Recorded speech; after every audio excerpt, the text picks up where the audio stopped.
వరుస హిట్స్ తో దూసుకుపోతున్న mega hero Sai Dharam Tej మరో ఇంట్రెస్టింగ్ సినిమాతో ప్రేక్షకుల ముందుకు వచ్చేందుకు రెడీ అవుతున్నాడు. మాస్ యాక్షన్ సినిమాల దర్శకుడు గోపీచంద్ మలినేని దర్శకత్వంలో విన్నర్ గా వచ్చేందుకు రెడీ అవుతున్నాడు సాయి. ఇప్పటి వరకు మీడియం బడ్జెట్ సినిమాలతో మంచి కమర్షియల్ హిట్స్ అందుకున్న సాయి ఈసారి మాత్రం రిస్క్ చేస్తున్నాడన్న టాక్ వినిపిస్తోంది. విన్నర్ సినిమాను సాయి ధరమ్ గత సినిమాలతో పోలిస్తే భారీ బడ్జెట్ తో రూపొందించారు.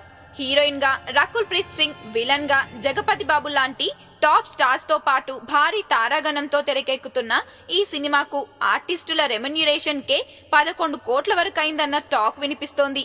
అదే సమయంలో ఫారిన్ షూట్లు, హార్స్ రేసింగ్ సీన్లతో కలిపి బడ్జెట్ 24 కోట్లకు చేరింది.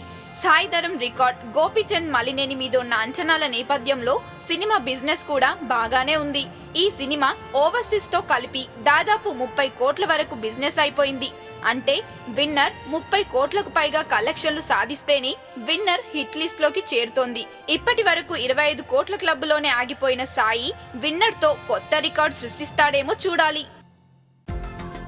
ఈ వీడియో గనుక మీకు నచ్చినట్టయితే లైక్ చేయండి, షేర్ చేయండి, సబ్స్క్రైబ్ చేసుకోండి.